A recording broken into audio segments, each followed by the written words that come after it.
자, 이번에는 미국 증시 투자 전략 세워보는 시간입니다. 황윤석 타이거인베스트 대표 나와 계십니다. 안녕하십니까? 안녕하십니까? 자, 밤사이 미국 증시 오늘도 역시나 관세 소식이 주 이슈였는데요. 네, 러시아 쪽에 지금 트럼프 대통령이 중대 발표를 하나 남기지 않았습니까? 네, 그렇습니다. 그래서 중대 발표를 했는데 사실 시장에서 기대한 거는 러시아산 원유에 대해서 이제 제재를 할 것이다 이렇게 그렇죠. 기대를 했는데요. 뜻밖의 얘기를 했습니다. 그래서 50일 이내에 휴전에 합의하지 않으면 100% 관세를 부과하겠다 이렇게 얘기를 했어요. 근데 이제 아마 제가 아는 푸틴이라면 그럴 것 같아요. 그러니까 이 눈 하나 깜짝 안 할 것 같은데 그 이유가 뭐냐면 사실 중국과 러시아가 주도하는 브릭스가 있잖아요. 그렇죠. 이 국가에서 아마 반 트럼프 연대를 더욱 공고하게 하지 않을까 이렇게 우려가 되고 있고요. 또 트럼프 대통령은 100% 관세를 부과하면서 또 한 가지를 이제 덧붙인 게 뭐냐면 러시아와 교역을 하거나 또는 투자하는 제3국뿐만 그렇죠. 아니라 기업들도 동일한 예. 제재를 받게 될 것이다 이렇게 얘기를 했고요. 그럼 완전히 고립시키겠다는 의도인 네, 거죠? 그렇습니다. 그런데 그러면서 또 이미 보낸 관세는 그 관세 서한이 합의안이기 때문에 더 이상 체결할 필요가 없다. 그래서 시장이 좀 긴장을 했어요. 이 발언에 대해서. 그렇죠. 그런데 또 바로 뭐라고 얘기했냐면 관세를 관련해서 유럽을 포함한 어느 나라에도 대화의 문이 열려 있다 이렇게 얘기를 하면서 결국은 타코로 다시 컴백을 하는 거구나. 그렇죠. 투자자들은 이렇게 생각하면서 막판에 이제 3대 지수가 상승으로 마감을 했습니다. 그런데 이제 유럽 같은 경우는 이제 30% 관세에 대해서 도저히 받아들일 수 없다 이렇게 생각을 해서 일본뿐만 아니라 또 여러 교육 대상국들과 협력해서 공조 방안도 논의를 하고 있고 만약에 8월 1일까지 타결이 안 될 경우에는 보복 관세를 부과하는 방안도 검토를 하고 있는 걸로 나타나고 있어서 이번에 대부분의 국가들의 움직임을 보면 앉아서 그대로 당하지만은 않겠다. 그렇죠. 이런 움직임이 나타나고 있는 것으로 보여집니다. 네. 어쨌든 트럼프 대통령이 왜 이렇게까지 러시아에게 높은 관세를 부과하느냐. 어쨌든 뭐 전쟁을 빨리 끝내고 싶은 거겠죠. 뭐 본인의 지지율을 위해서라도요. 그렇습니다. 그리고 지금 러시아 우크라이나 전의 책임은 전임인 바이든 대통령이 있다 이렇게 얘기를 하면서 이제 휴전을 빨리 끝내겠다고 이제 공언을 했었잖아요. 그렇죠. 그런데 그럼에도 불구하고 지금 계속 이게 안 되고 있고 또 러시아가 러시아 공습이 또 강화되고 있고 맞습니다. 이렇기 때문에 이런 조치를 취하지 않았나 그렇게 생각됩니다. 네. 자, 그리고 살펴봐야 될 두 번째 이슈가 바로 비트코인인데요. 지금 장중한테 12만 3천 달러를 돌파한 이후에 지금은 뭐 숨고르기 양상이 나타나고 있는데 이걸 두고 지금 전문가들 사이에서 의견이 갈리는 것 같아요. 이게 뭐 일시적인 숨고르기다 아니면은 아니다. 지금부터 이제 좀 빠져나가는 거다. 뭐 의견이 좀 갈리는 것 같은데 대표님은 어떻게 보겠어요? 사실 제가 보면 지금 1억 정도로 뭐 사상 최고가 12만 달러를 돌파했다 그러면 사실 저는 굉장히 강하게 나올 줄 알았어요. 그런데 전강 후약 장세로 보이면서 코인 관련주 대부분이 막판에 뭐 강보 합세 정도까지도 밀리는 움직임을 보여줬습니다. 그래서 뭐 그야말로 서클 같은 경우만 좀 강하게 올랐고 코인베이스나 뭐 그다음에 로빈훗 같은 경우는 좀 빠졌고요. 그래서 제 생각에는 지금 물론 앞에서 얘기한 크립토 위크 그다음에 뭐 지니어스 법안을 포함한 3대 법안이 이제 하원에서 표결에 붙여질 예정인데 이미 투자자들은 벌써 이걸 예측하고 차익 실현을 하는 게 아닌가라는 좀 우려가 들었고요. 또 백악관에서 얘기한 걸 또 종합해 보면 6월에 이제 인플레 자료, 그러니까 CPI가 발표되잖아요. 그러면 이 인플레이션이 상승한 것으로 나타날 경우에는 금리 인하 가능성이 떨어지면서 가상화폐 매도세가 촉발될 수 있다 이런 멘트를 했었어요. 그래서 이런 것들도 좀 우려스럽다 그래서 저는 이제 가능하면 투자자분들한테 이렇게 신고가 돌파했을 때 는 좀 쉬어가자. 수익이 많이 나신 분들은 절반 정도 차익 실현을 하면서 좀 여유 있게 지켜보는 정도로 해야지 괜히 흥분하거나 지금 진입하는 것은 좀 무리가 있다 이렇게 말씀드릴 수 있을 것 같습니다. 확실히 비트코인도 그렇고 암호화폐 시장 쪽은 셀더 뉴스 성격이 좀 더 강한 것 같긴 해요. 이런 시기일수록 뭐 차익 실현에 나서는 것도 뭐 현명한 투자 전략이 될 수도 있지 않을까 생각이 들고요. 그리고 지금 금리나 압박 수위를 트럼프 대통령이 계속해서 높이고 있는데 이번에는 글쎄요, 이런 표현들이 맞을지 모르겠어요. 뭐 멍청이, 얼간이 뭐 여러 가지 표현들을 지금 뭐 파월 의장한테 쏟아내고 있는데 네. 밤사이는 또 어떤 이슈 있었죠? 네, 금리 인하를 관련해서 이제 계속 연준을 압박하고 있죠. 그런데 예. 또 뭐 해임하지는 않겠다 또 이렇게 얘기하고 그냥 그렇죠. 뭐 하루 그냥 그야말로 좌충우돌 매일 말이 바뀌어지고 있는데요.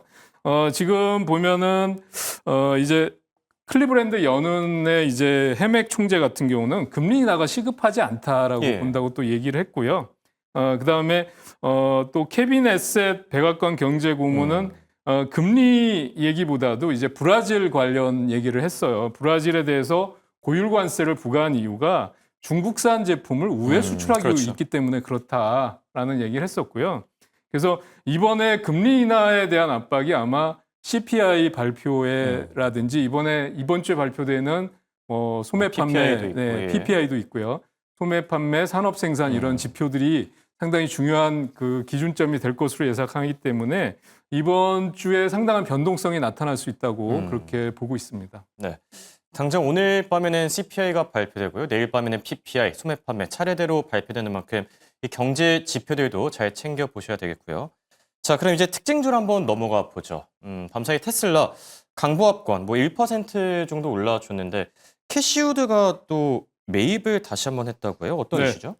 캐시우드 펀드에서 이제 지난 7월 11일에 보면은 이제 코인베이스를 팔고 예. 네, 이제 테슬라를 매수했다 이런 뉴스가 나왔어요. 그런데 6만 주 정도 그래서 1,870만 달러 정도를 추가 매수했다 이렇게 뭐 260억 네. 정도 그렇습니다. 예. 그래서 나와서 이게 아마 호재로 작용한 걸로 보여지고요. 그리고 또 일론 머스크가 테슬라의 XAI 그 투자 여부에 대해서 주주 표결을 통해서 결정하겠다라고 얘기를 했고요. 그런데 XAI와 합병은 반대한다. 확실히 얘기를 했고요. 이제 테슬라에 대한 뭐 주가 전망은 지금 뭐 아시다시피 극과 극을 달리고 있는 상황입니다. 그런데 예. 지금 보면 텍사스 오스틴에서 로보택시 서비스를 확대한다. 또 그록 AI 챗봇이 7월 12일부터 차량 배송 모델에 이제 예. 탑재가 된다. 이렇게 그렇죠. 얘기를 했었습니다. 테슬라의 주가 차트를 한번 보신다 그러면 주봉을 통해서 한번 말씀드릴 텐데요. 지금 480달러 고점을 찍고 나서 350달러 찍고 그다음에 317달러인데 신당 창당한다는 얘기가 나오면서 300달러가 붕괴됐었다가 그랬었죠. 예, 이제 반등이 나오는데요. UBS 같은 경우는 지금 현재 주가가 펀더멘탈에 비해서 과도하게 고평가돼 있다라는 얘기를 예. 하고 있을 정도고요. 이제 현재 주가는 이제 일론 머스크에 따라서 움직인다. 뭐 이런 얘기까지 맞는 나오면서 얘기인 것 같긴 네, 합니다. 그래서 예. 지금 제가 보기에는 7월 23일 이후에 실적 발표를 보고 나서 결정하시는 게 결국 원인이 중요하다. 네, 늦지 않았다 이렇게 말씀드릴 수 있을 것 같습니다. 지금 당장 그럼 뭐 포지션을 정하기보다는 좀 지켜보는 게 좋다는. 네, 신규 얘기신가요? 매수는 좀 천천히 하셔야 될 것 같고요. 네. 기존에 보유하고 계신 분들은 뭐 좀 관망하면서 이제 실적까지 좀 확인해 보시는 네. 그 그게 여유를 좋을 가지시는 듯하네요. 게 좋을 것 같습니다. 네, 알겠습니다. 자, 그리고 밤사이 주목을 받았던 또 다른 기업, 바로 대표 원전주죠. 뉴스케일 파워입니다. 뭐 SMR 대단합니다. 거의 뭐 이 오른 주가 수준 레벨을 보면 상당한데 어떤 이슈들이 있었길래 그랬죠? 네, 뉴스케일 파워는 항상 그 대형 투자 은행들이 뭐냐면 높은 밸류에이션이 문제다 이렇게 예. 지적을 많이 했었거든요. 그렇죠. 그래서 단기간에 하락폭이 좀 크게 나타나기도 했었는데요. 지금 보면 AI 산업에서 전력 소비 증가가 계속해서 나타나고 있다. 예. 그래서 원전의 수요가 계속해서 필요하다라는 얘기가 나왔고 또 트럼프가 펜실베니아주에서 15일에 700억 달러 규모의 AI나 에너지 투자 계획을 발표할 예정이다. 예. 라는 소식이 상승의 촉매가 됐다고 생각됩니다. 차트를 보시면 45달러 기록하고 나서요. 쭉 빠져서 30달러 부근까지도 낙폭이 커졌다가 장대 양봉이 서면서 40달러를 넘어서는 흐름을 보였습니다. 그래서 아무래도 뭐 지금 현재 중요한 주도 에너지 뭐 관련주들이나 예. 이런 종목들은 급락했을 때가 매수 기회라는 점을 생각하셔야 되고 반대로 또 급등했을 때는 절반 이상 차익 실현을 하면서 대응하시는 전략이 좋아 보인다 이렇게 말씀드릴 수 있을 것 같습니다. 네, 뉴스케일 파워 같은 경우에는 지금 벌써 4거래일 연속 오르고 있죠. 지금 진입하기는 좀 부담스럽겠죠, 아무래도. 지금 진입하기는 좀 부담스럽습니다. 네. 조정을 기다리셔야 될 것 같습니다. 알겠습니다. 자, 그리고 급등했던 또 다른 기업. 대표님께서 이 기업 사실 뭐 자주 들고 오셨었죠. 제 기억으로는 올해 초부터 계속 언급해 주셨던 것 같은데 네. 로켓랩도 밤사이 크게 올랐거든요. 네. 투자 의견이 상당히 좋게 나오지 않았습니까? 네, 그렇습니다. 지금 CT에서 네트워크 강화 또 뉴트론 재사용에 대한 로켓 프로그램, 프로젝트 이런 것들을 감안해 보면 목표 주가를 상향하는 게 좋겠다라고 이런 발표가 나왔어요. 예, 그래서 그것 때문에 상승 탄력이 좀 강하게 나타났다 이렇게 말씀드릴 수 있을 것 같고요. 원래는 이게 그 트럼프 감세한 때 예. 그 머스크와 마찰이 있으면서 아메리카당 창당 발표했을 때 수혜주가 될 것이다. 상대적으로 이제 스페이스 X와 경쟁을 했었던 기업이기 때문에 그렇죠. 수혜가 될 것이다 이런 얘기가 나왔고요. 지금은 지금 우주 개발 관련주 중에서 제가 보기에는 실적이나 여러 가지로 봤을 때 저는 탑픽으로 선정할 수 있는 종목이다라고 말씀드릴 수 있을 것 같아요. 그래서 여기 보면 지금 43달러 이제 그 고점을 돌파하는 모습을 보여줬습니다. 그래서 지금 현재 8.9%, 9.79%니까 거의 10% 가까이 급등을 했었고요. 여기 보면 이제 43.47달러가 신고가입니다. 그렇죠. 천정을 뚫었기 때문에 이제는 저는 뭐 지금 상황에서 뭐 신규 진입은 어렵겠지만 보유하고 계신 분들은 조금 더 홀딩하시면서 수익 극대화를 하셔도 괜찮지 않을까 그렇게 보고 있습니다. 네, 로켓랩과 관련해서는 이 기존 보유자들 조금 더 홀딩해도 괜찮다. 조금 더 들고 가시면 좋을 듯 하고요. 자, 마지막으로 살펴볼 기업은 팔란티어인데요. 대표님 축구 좋아하십니까?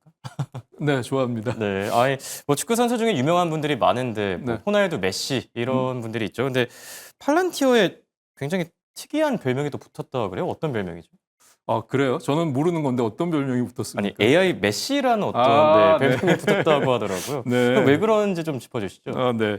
지금 이 팔란티어가 최근에 웨드부시가 AI 분야의 매출이 10억 달러 이상이다 평가를 하면서 목표가를 160달러로 이제 상향 조정을 했고요. 분기 고객 수가 39% 증가하면서 고객 기반이 확장세가 일어났다. 그다음에 수년 내 팔란티어가 이제 제2의 오라클로 자리 잡을 것이다. 또 장기적으로 글로벌 AI의 지출이 수조 달러로 확대되는 과정에서 가장 큰 수혜주다라는 얘기가 있었고요.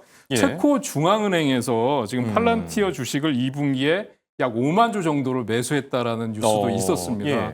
그래서 아까 그 메시라고 아마 붙은 이유가 이 AI 소프트웨어의 그야말로 탑픽이다 이런 뜻인 것 같아요. 그렇죠. 예, 그래서 이 AI가 정부 수요가 계속해서 지속적으로 증가될 것이다라는 전망 때문에 지금 그동안 눌림목 구간에서 상당한 그 기간 조정을 받았는데요. 그랬었죠. 예, 이제 149달러로 이제 한 단계 레벨업이 됐고 이게 이제 신고가 다시 돌파를 하는 모습을 보여주고 있습니다. 그래서 160달러 목표가를 제시를 했었는데 충분히 가능하다고 보여지고요. 보유하면서 수익 극대화하셔도 괜찮겠다 이렇게 저는 생각하고 있습니다. 네, 팔란티어 지금 신고가마저 넘어선 상태죠. 계속해서 기대해 보셔도 좋을 듯합니다. 지금까지 도움 말씀을 타이거 인베스트의 황윤석 대표와 함께했습니다. 감사합니다.